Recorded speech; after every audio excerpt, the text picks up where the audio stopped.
Dear listener, today, we continue with part 9, covering chapters 15 to 16. If you're enjoying the audiobook, please like, share, and subscribe to my channel to stay updated on upcoming parts and other informative content. Chapter 15. November is the most disagreeable month in the whole year, said Margaret, standing at the window one dull afternoon, looking out at the frost-bitten garden. That's the reason I was born in it, observed Jo pensively, quite unconscious of the blot on her nose. If something very pleasant should happen now, we should think it a delightful month, said Beth, who took a hopeful view of everything, even November. I dare say, but nothing pleasant ever does happen in this family, said Meg, who was out of sorts. We go grubbing along day after day, without a bit of change, and very little fun. We might as well be in a treadmill. My patience, how blue we are, cried Jo. I don't much wonder, poor dear, for you see other girls having splendid times, while you grind, year in and year out. Oh, don't I wish I could manage things for you as I do for my heroines.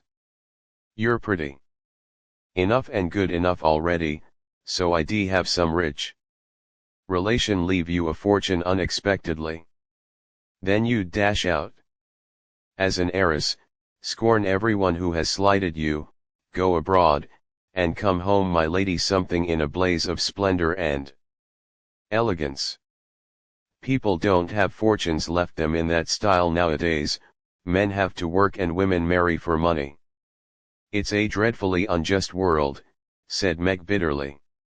Jo and I are going to make fortunes for you all. Just wait 10 years, and see if we don't, said Amy, who sat in a corner, making mud pies, as Hannah called her little clay models of birds, fruit, and faces. Can't wait, and I'm afraid I haven't much faith in ink and dirt, though I'm grateful for your good intentions. Meg sighed, and turned to the frost-bitten garden again. Jo groaned and leaned both elbows on the table in a despondent attitude, but Amy spatted away energetically, and Beth, who sat at the other window, said, smiling, 2 pleasant things are going to happen right away.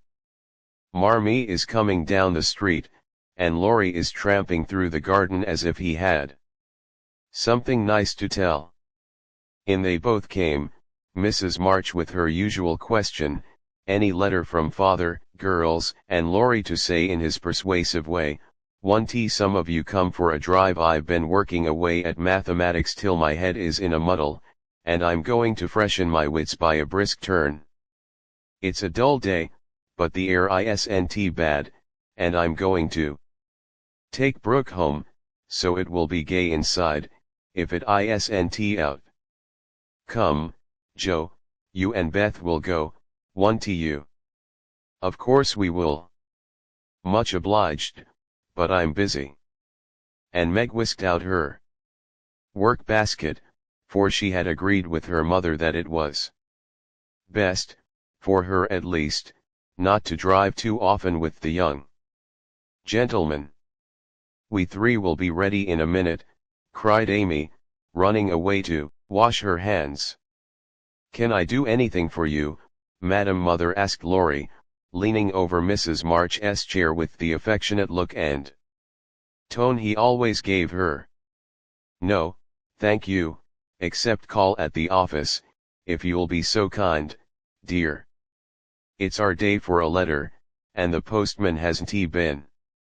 Father is as regular as the sun, but there's some delay on the way, perhaps. A sharp ring interrupted her, and a minute after Hannah came in with a letter. It's one of them horrid telegraph things, Mum, she said, handling it as if she was afraid it would explode and do some damage. At the word telegraph, Mrs. March snatched it, read the 2 lines it contained, and dropped back into her chair as white as if the little paper had sent a bullet to her heart. Laurie dashed downstairs for water, while Meg and Hannah supported her, and Jo read aloud, in a frightened voice. Mrs. March, your husband is very ill. Come at once. S. Hale. Blank Hospital, Washington. How still the room was as they listened breathlessly, how strangely the day darkened outside, and how suddenly the whole world seemed to change, as the girls gathered about their mother, feeling as if all the happiness and support of their lives was about to be taken from them. Mrs. March was herself again directly, read the message over, and stretched out her arms to her daughters, saying, in a tone they never forgot, I shall go at once, but it may be too late. Oh, children, children, help me to bear it.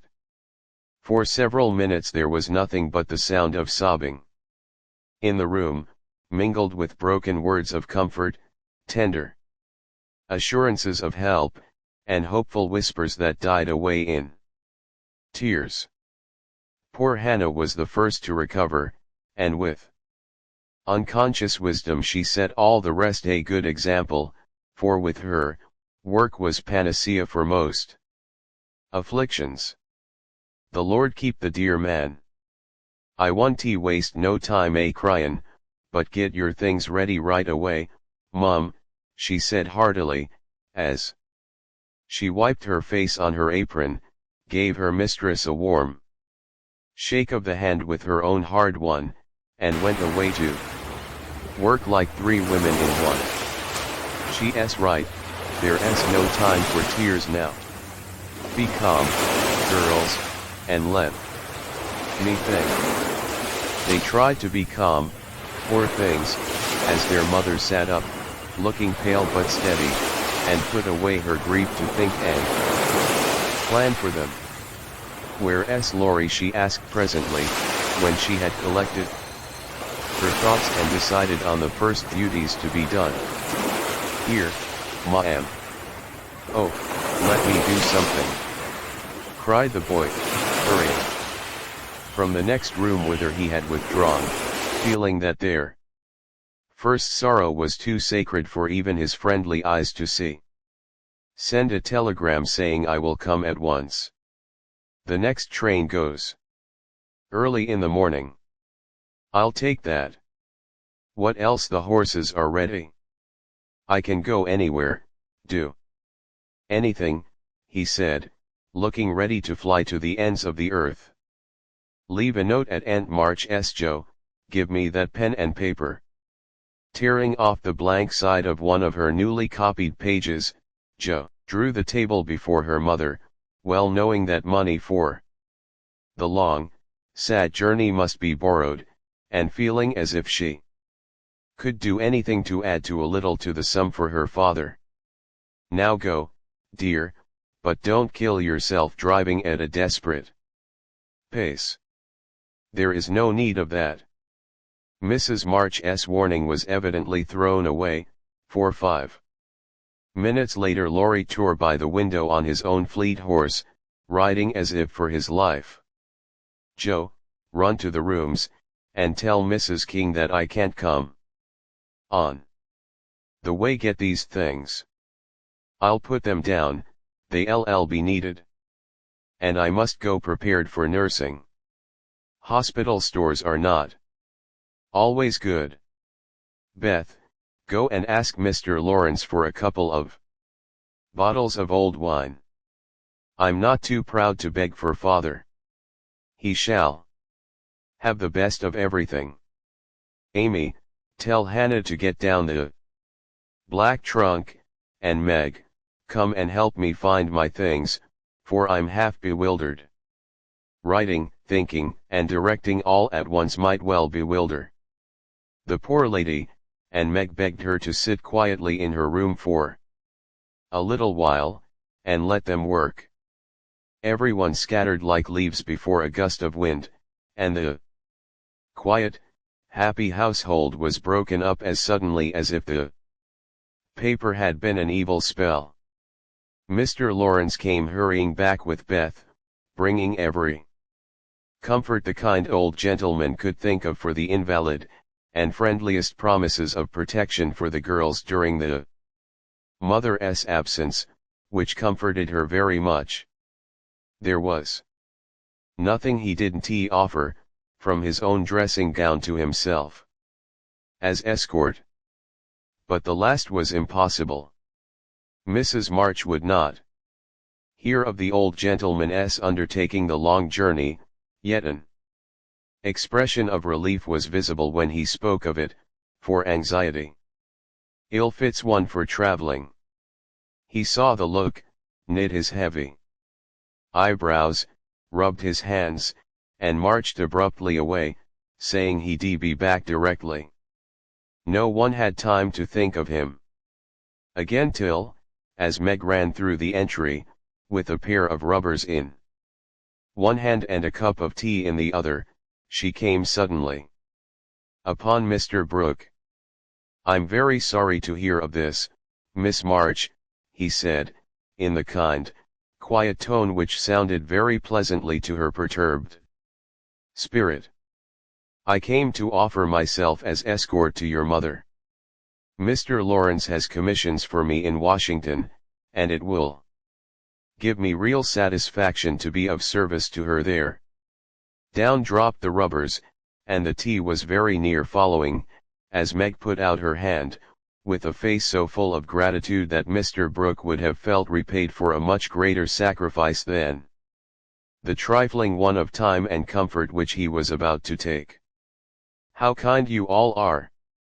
Mother will accept, I'm sure, and it will be such a relief to know that she has someone to take care of her.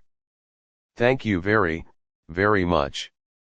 Meg spoke earnestly, and forgot herself entirely till something in the brown eyes looking down at her made her remember the cooling tea, and lead the way into the parlor, saying she would call her mother. Everything was arranged by the time Laurie returned with a note from Aunt March, enclosing the desired sum, and a few lines repeating what she had often said before, that she had always told them it was absurd for March to go into the army, always predicted that no good would come of it, and she hoped they would take her advice the next time. Mrs. March put the note in the fire, the money in her purse, and went on with her preparations, with her lips folded tightly in a way which Jo would have understood if she had been there. The short afternoon wore away. All other errands were done, and Meg and her mother busy at some necessary needlework, while Beth and Amy got tea, and Hannah finished her ironing with what she called a slap and a bang, but still Jo did not come. They began to get anxious, and Laurie went off to find her, for no one knew what freak Jo might take into her head.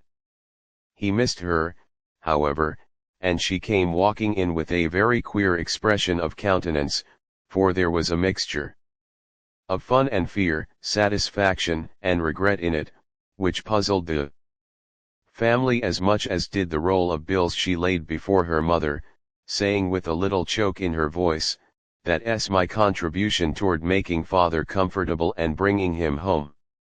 My dear, where did you get it? $25. Jo, I hope you haven't done anything rash." "No, it's mine honestly. I didn't beg, borrow, or steal it. I earned it, and I don't think you'll blame me, for I only sold what was my own." As she spoke, Jo took off her bonnet, and a general outcry arose, for all her abundant hair was cut short. "Your hair! Your beautiful hair! Oh, Jo, how could you? You're one beauty." "My dear girl, there was no need of this. She doesn't look like my Jo anymore, but I love her dearly for it." as everyone exclaimed, and Beth hugged the cropped head.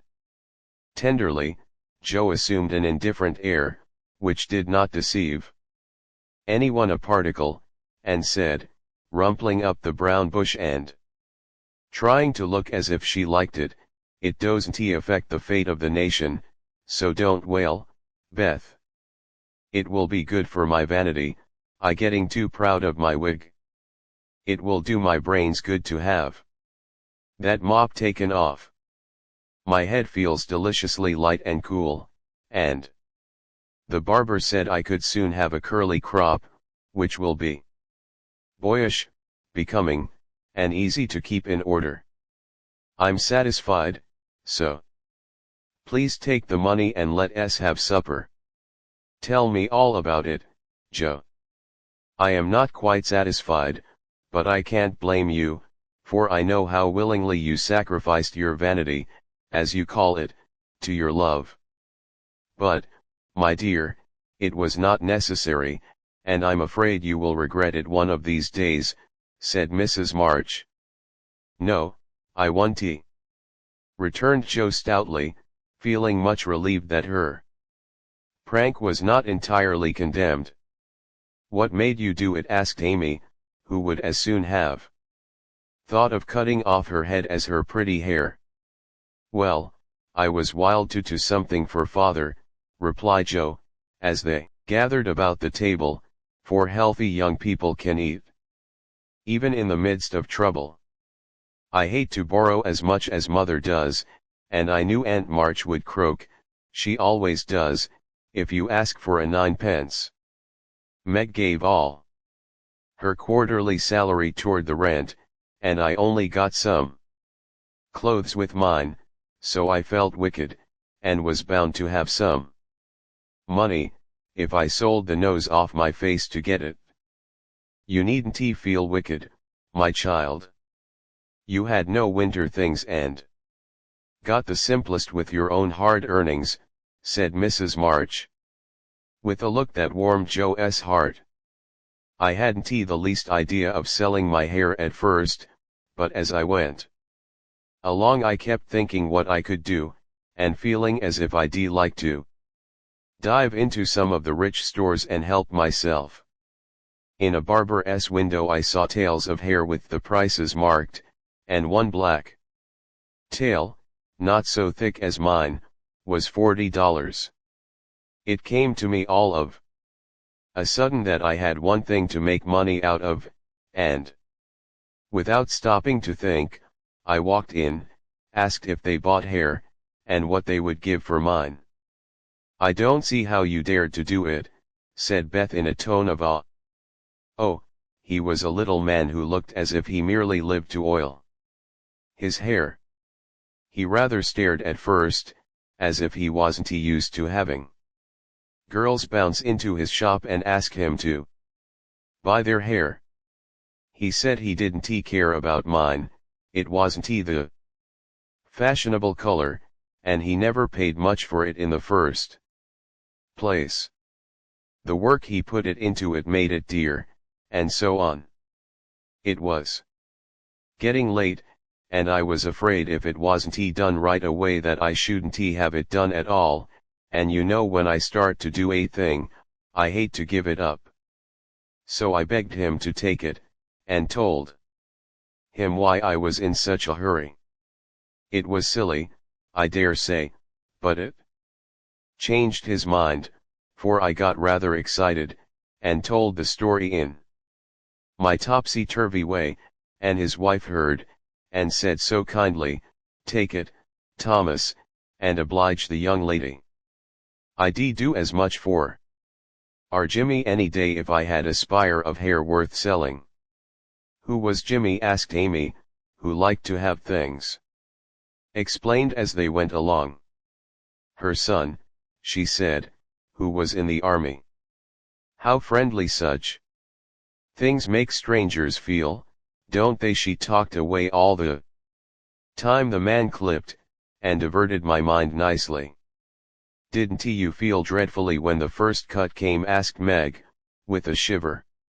"I took a last look at my hair while the man got his things, and that was the end of it. I never snivel over trifles like that.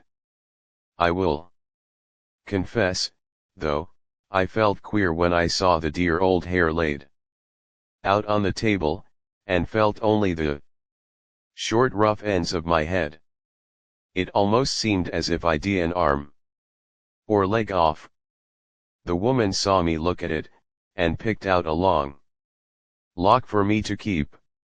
I'll give it to you, Marmee, just to remember past glories by, for a crop is so comfortable I don't think I shall ever have a mane again. Mrs. March folded the wavy chestnut lock, and laid it away with a short grey one in her desk. She only said, "Thank you, dearie," but something in her face made the girls change the subject, and talk as cheerfully as they could about Mr. Brooke's kindness, the prospect of a fine day tomorrow, and the happy times they would have when father came home to be nursed. No one wanted to go to bed when at 10 o'clock Mrs. March put by the last finished job, and said, "Come girls." Beth went to the piano and played the father's favorite hymn. All began bravely, but broke down one by one till Beth was left alone, singing with all her heart, for to her music was always a sweet consoler. "Go to bed and don't talk, for we must be up early and shall need all the sleep we can get. Good night, my darlings," said Mrs. March, as the hymn ended, for no one cared to try another.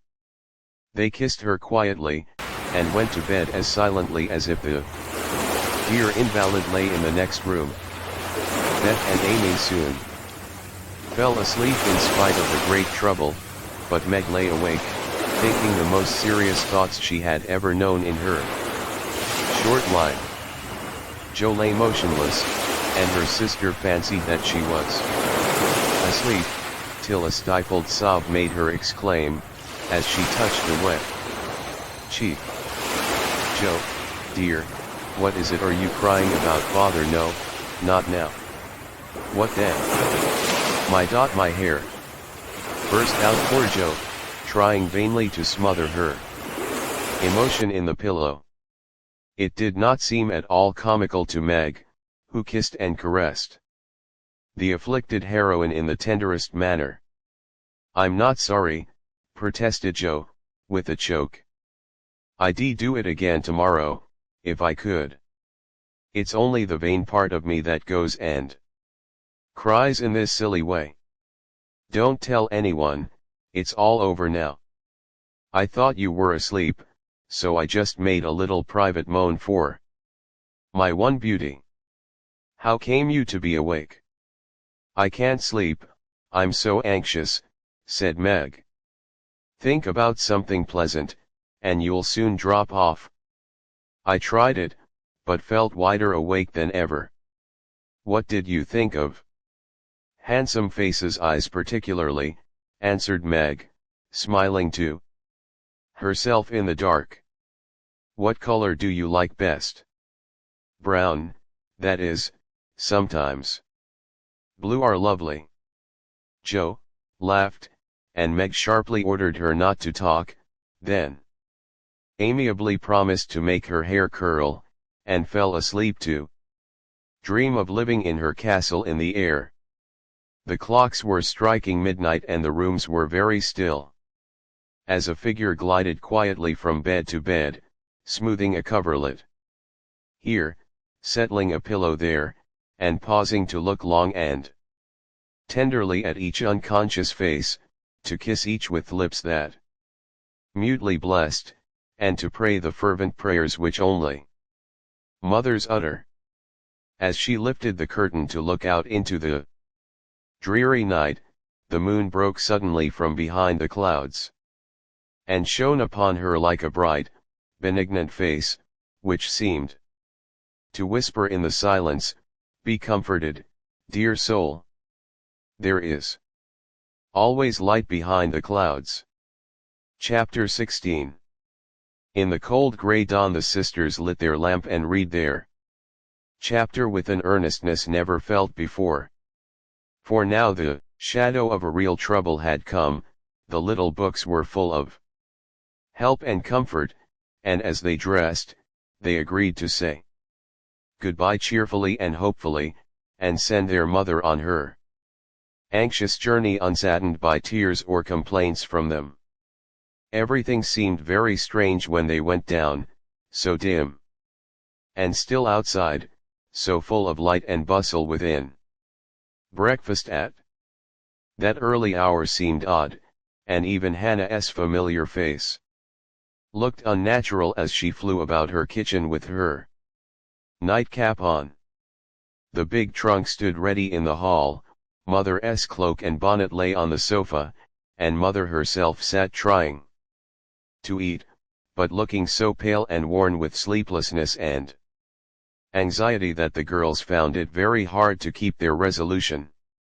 Meg's eyes kept filling in spite of herself.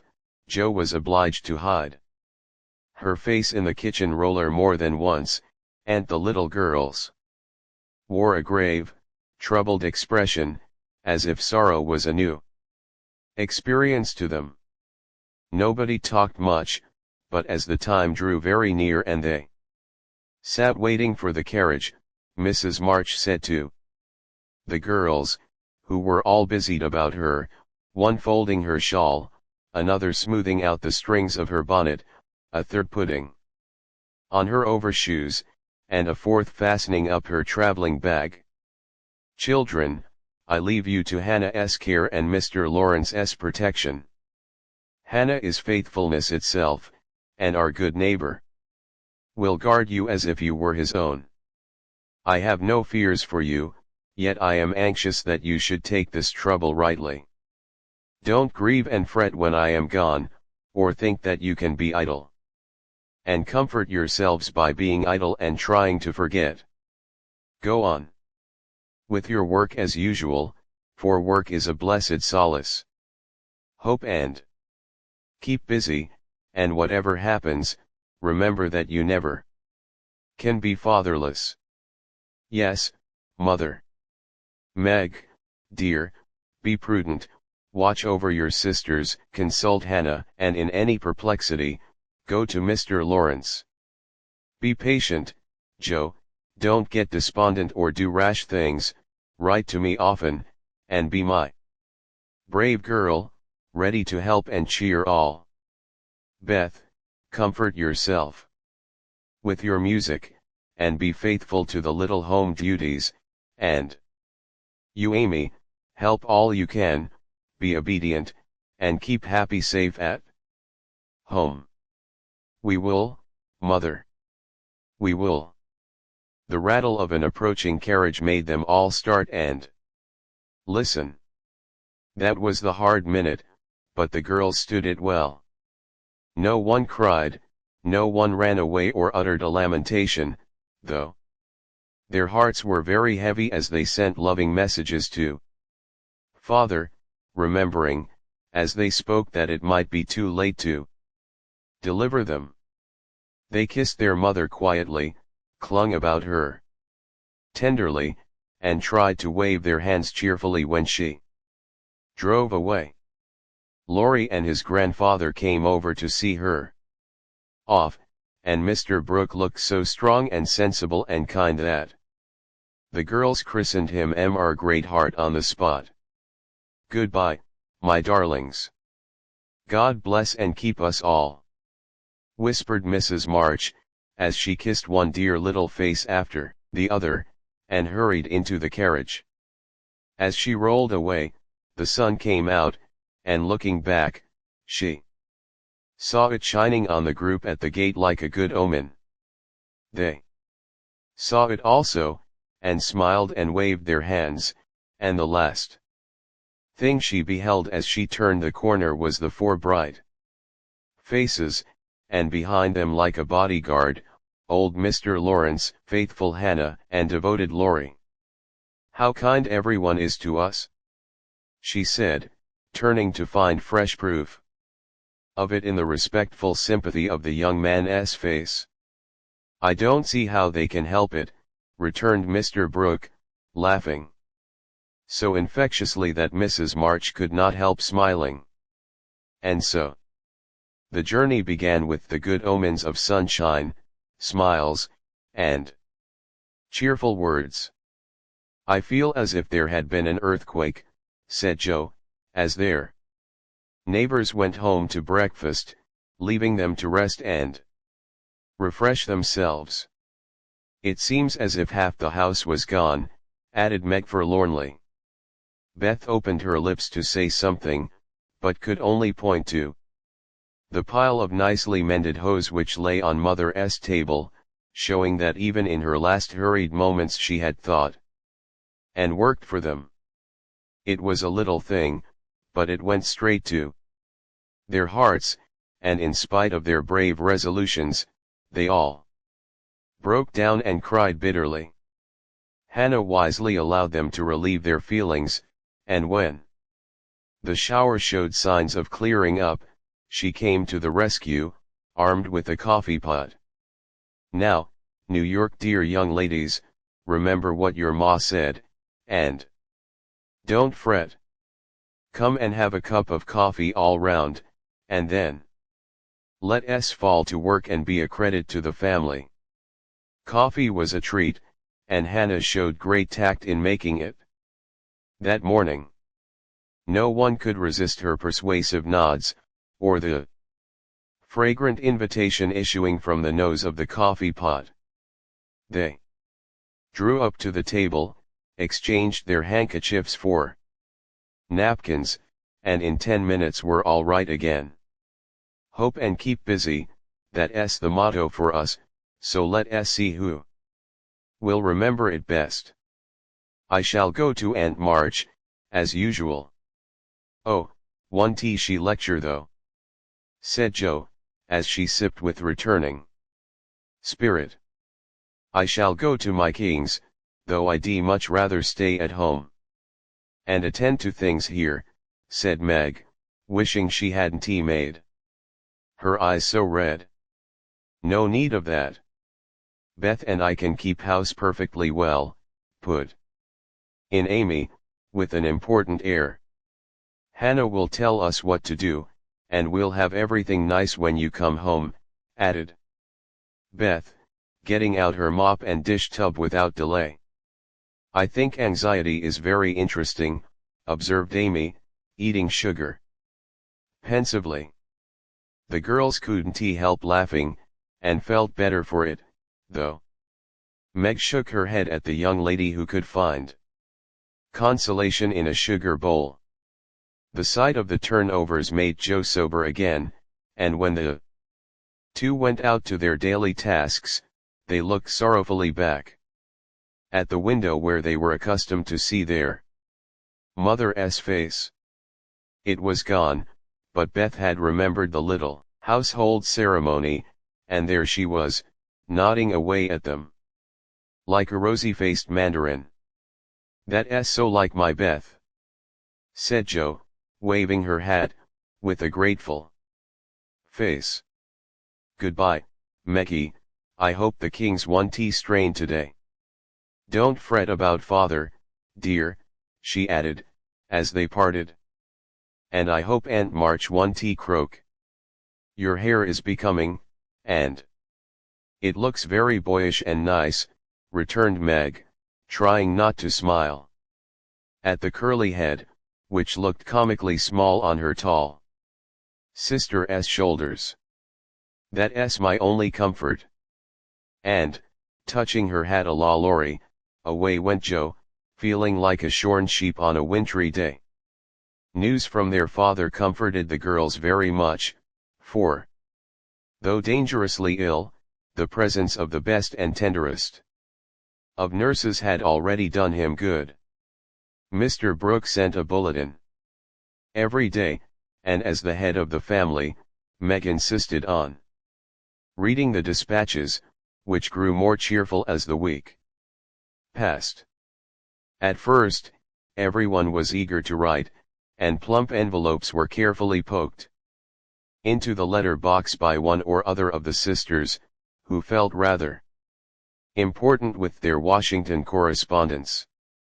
As one of these packets contained characteristic notes from the party, we will rob an imaginary mail, and read them. My dearest mother, it is impossible to tell you how happy your last letter made us, for the news was so good we couldn't help laughing and crying over it. How very kind Mr. Brooke is, and how fortunate that Mr. Lawrence's business detains him near you so long, since he is so useful to you and father. The girls are all as good as gold. Jo helps me with the sewing, and insists on doing all sorts of hard jobs. I should be afraid she might overdo, if I didn't know her. Moral fit wouldn't last long. Beth is as regular about her tasks as a clock, and never forgets what you told her. She grieves about father, and looks sober except when she is at her little piano. Amy minds me nicely, and I take great care of her. She does her own hair, and I am teaching her to make buttonholes and mend her stockings. She tries very hard, and I know you will be pleased with her improvement when you come. Mr. Lawrence watches over us like a motherly old hen, as Jo says, and Laurie is very kind and neighborly. He and Jo keep us merry, for we get pretty blue sometimes, and feel like orphans, with you so far away. Hannah is a perfect saint. She does not scold at all, and always calls me Miss Margaret, which is quite proper, you know, and treats me with respect. We are all well and busy, but we long, day and night, to have you back. Give my dearest love to Father, and believe me, ever your own, Med. This note, prettily written on scented paper, was a great contrast to the next, which was scribbled on a big sheet of thin foreign paper, ornamented with blots and all manner of flourishes and curly-tailed letters. My precious Marmee, 3 cheers for dear father. Brooke was a trump to telegraph right off, and let us know the minute he was better. I rushed up garret when the letter came, and tried to thank God for being so good to us, but I could only cry, and say, I am glad. I'm glad. Didn't that do as well as a regular prayer, for I felt a great many in my heart. We have such funny times, and now I can enjoy them, for everyone is so desperately good, it's like living in a nest of turtle doves. You'd laugh to see Meg head the table and try to be motherish. She gets prettier every day, and I'm in love with her sometimes. The children are regular archangels, and I'm Jo, and never shall be anything else. Oh, I must tell you that I came near having a quarrel with Laurie. I freed my mind about a silly little thing, and he was offended. I was right, but didn't speak as I ought, and he marched home, saying he wouldn't come again till I begged pardon. I declared I wouldn't and got mad. It lasted all day. I felt bad and wanted you very much. Laurie and I are both so proud, it's hard to beg pardon. But I thought he'd come to it, for I was in the right. He didn't come, and just at night I remembered what you said. When Amy fell into the river, I read my little book, felt better, resolved not to let the sun set on my anger, and ran over to tell Laurie I was sorry. I met him at the gate, coming for the same thing. We both laughed, begged each other's pardon, and felt all good and comfortable again. I made a poem yesterday, when I was helping Hannah wash, and as father likes my silly little things, I put it in to amuse him. Give him my lovingest hug that ever was, and kiss yourself a dozen times for your topsy-turvy Joe. A song from the Suds. Queen of my tub, I merrily sing, while the white foam rises high, and sturdily wash and rinse and wring, and fasten the clothes to dry. Then out in the free fresh air they swing, under the sunny sky. I wish we could wash from out hearts and souls the stains of the week away, and let water and air by their magic make ourselves as pure as they. Then on the earth there would be indeed a glorious washing day. Along the path of a useful life will hearts ease ever bloom. The busy mind has no time to think of sorrow or care or gloom, and anxious thoughts may be swept away, as we bravely wield a broom. I am glad a task to me is given, to labor at day by day, for it brings me health and strength and hope, and I cheerfully learn to say, head, you may think, heart, you may feel, but, hand, you shall work alway.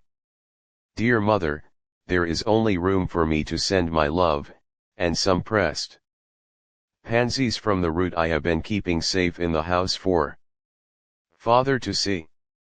I read every morning, try to be good all day, and sing myself to sleep with father's tune. I can't sing Land of the Lil now, it makes me cry. Everyone is very kind, and we are as happy as we can be without you. Amy wants the rest of the page, so I must stop. I didn't forget to cover the holders, and I wind the clock and air the rooms every day. Kiss dear father on the cheek he calls mine. Oh, do come soon. To your loving little Beth.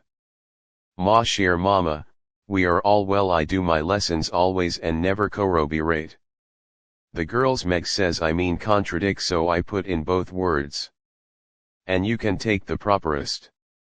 Meg is a great comfort to me, and lets me have jelly every night at tea. It's so good for me, Jo says, because it keeps me sweet tempered.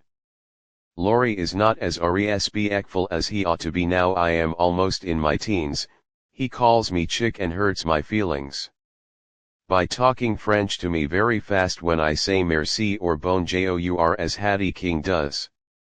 The sleeves of my blue dress were all worn out, and Meg put in new ones, but the full front came wrong and they are more blue than the dress.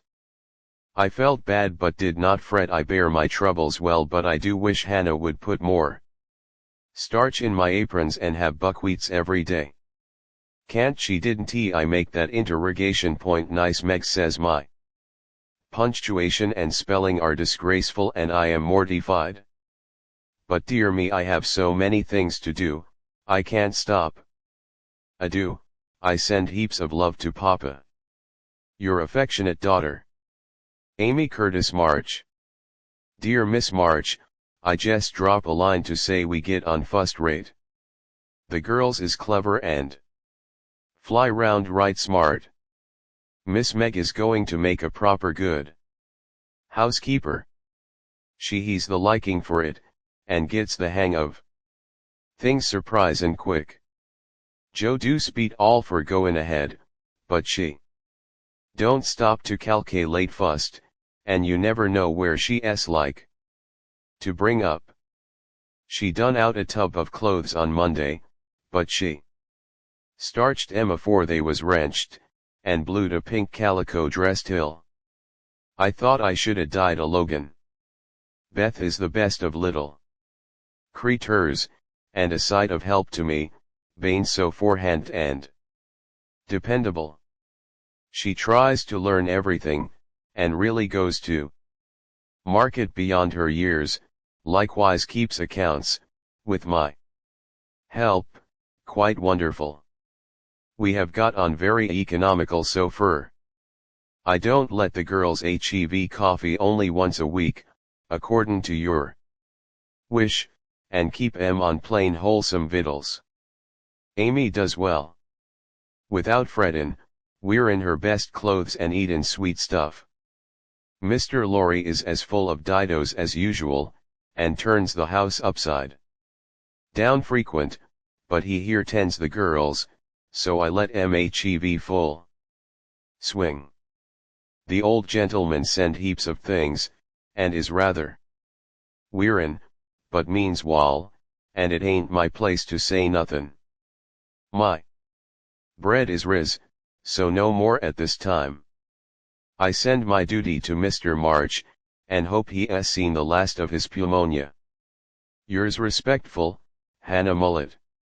Head nurse of Ward No. 2, all serene on the Rappahannock, troops in fine condition, commissary department well conducted, the home guard under Colonel Teddy always on duty, Commander-in-Chief General Lawrence reviews the Army daily, Quartermaster Mullet keeps order in camp, and Major Lyon does picket duty at night. A salute of 24 guns was fired on receipt of good news from Washington, and a dress parade took place at headquarters. Commander-in-Chief sends best wishes, in which he is heartily joined by Colonel Teddy. Dear Madam, the little girls are all well. Beth and my boy report daily. Hannah is a model servant, and guards pretty Meg like a dragon. Glad the fine weather holds. Pray make Brooke useful, and draw on me for funds if expenses exceed your estimate. Don't let your husband want anything. Thank God he is mending. Your sincere friend and servant, James Lawrence.